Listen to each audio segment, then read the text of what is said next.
Hey everybody, and welcome back to my channel. Today I'll be reviewing the Bandai movie monster series Evolved Godzilla and Beast Glove Kong from the most recent MonsterVerse movie, Godzilla Kong and the New Empire. So without further ado, let's get into it. Starting with paint and detail, let's take a look at Godzilla first. So Godzilla's mold only has around, I think three different colors on him. Those being this shiny pink or purple, whatever it is, on his back and elbows and head, and gray. The gray plastic he was molded in, and then this sort of, let's focus here. Wait, the camera won't pick it up. Yeah, there you go. So it's kind of some grayish or pinkish brown for his teeth color. Oddly enough, it's not on his nails or feet, and he's not painted all the. He's not an underbelly, even though in GXK he does have a clear green color and brown underbelly from what I can remember from the movie. So for first detail, it's overall just a remold of the 2019 Godzilla, which I don't have, so I'll just throw up a picture on here. And his head, his first head is actually really well detailed. Why won't the camera focus? Come on, here we go. It's ridged, unlike the 2019 Godzilla, which I don't have once again. Crest here, crest there on all sides. Just knocked over Kong. Why would my camera pick it up? There we go. Teeth are pretty well sculpted besides the paint. That's kind of, yeah, I don't know what to say here. Tongue isn't painted, but I don't see how they could paint it with how small his mouth is. So, and surprisingly, his tail is painted all the way, and sadly it is a bit sloppily painted, although this is meant to be some sort of like an atomic breath version, even though it wasn't specified on the tag or figure itself. So let's get into Kong. Kong, once again, is a remold of the Godzilla vs. Kong figure, besides a much longer beard than the Godzilla vs. Kong figure, and some more scars here. I think they're running a bit longer here from the Godzilla vs. Kong figure, and there's some extra scars going here from the Hong Kong battle. And most evidently, the Beast Glove, which is very well detailed, but not as detailed as the Playmates figure, which I'll bring in later. And for his paint, overall the same as the Godzilla vs. Kong figure, but from what I can remember, that figure's eyes weren't as big as this one's, and oddly enough, the hand on this Kong isn't fully painted, while the hand on this other side of this body is. I think that's a problem with the paint budget because of the Beast Glove. So yeah, articulation time. For Godzilla's articulation, 360 at the arms, 360 at the legs. Nothing at the tail, nothing at the head, since that's sculpted with the body itself. So for Kong, 360 arms, and that's all he has. The GVK figure did have a waist swivel, but I'm not sure why this one doesn't. But even though there is a clear cut here from left over from the GVK figure. Yeah. Now for comparisons between GVK Kong and GXK Kong. So, as I mentioned before, GVK Kong does have waist swivel.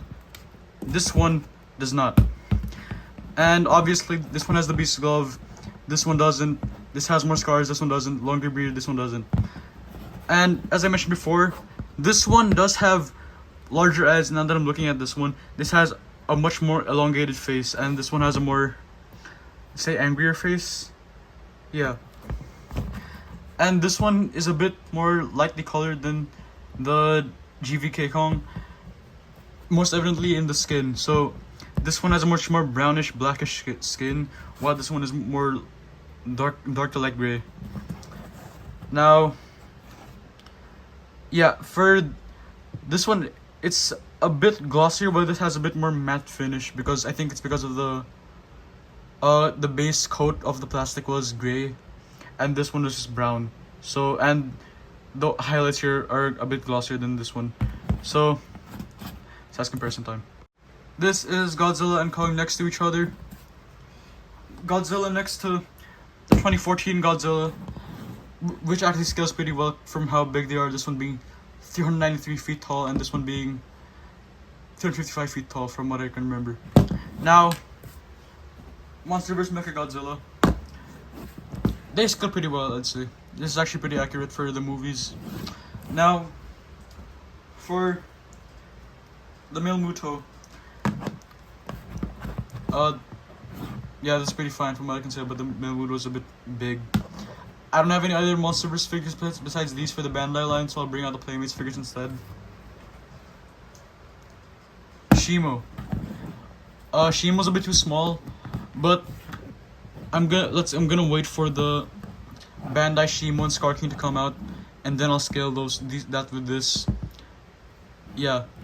So for Kong, let's get him out of here.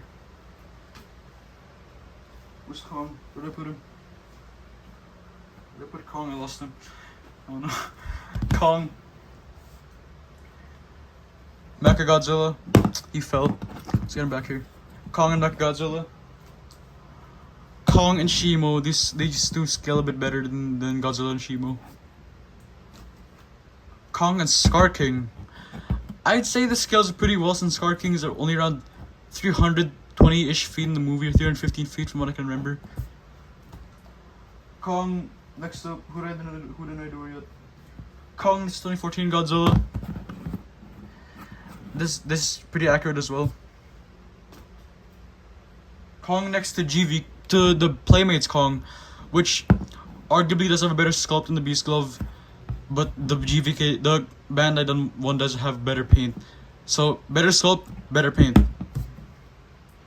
Now for the comparisons between Playmates and Bandai. Starting with the two Godzillas. For price, this is a bit cheaper. From what I can remember, it's only around $8 or $10 in America, but I bought it here for around around $10 here. And well, I live in the Philippines, so prices are a little different here. I bought this in Japan, so this is around 2,000 yen. So a bit cheaper in Japan than when in around America. So for price, I'd say get this one, but for detail, I'd say get this one. Well, then again, I do have a special painted version of the Playmates Godzilla, this one being from the Shimo 2-pack. And in terms of accessories, I'd say get this one because it has an atomic breath piece, but overall, I'd say get the Bandai one, since it's overall a better sculpted figure. Less articulation, although I don't really mind articulation figures, but this one does have an articulated mouth, neck, although the neck it can't really move that much. So, and this is pre-posed too, so this isn't pre-posed, so I'd say just get this one instead of this one. So now for the two Kongs.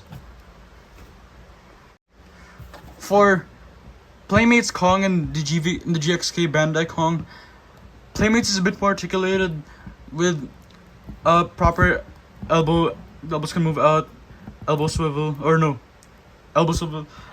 shoulder swivel, and proper splits. This one can only move forward and back. Elbow, he fell again. Elbow bend and swivel, although it's a bit limited on this arm because of the Beast Glove. It can swivel better here. And hand swivel. And unlike the Bandai Kong, this has leg movement. But then again, most human built Bandai figures cannot move their legs. So in terms of articulation, I'd say get this one. But for just detail, I'd say get this Kong. But I still think that the majority of fans would get this Kong instead of the Bandai Kong, because of pure, just because of articulation, availability, and price. So, for final thoughts, I'd say if you had the money, you should go for these.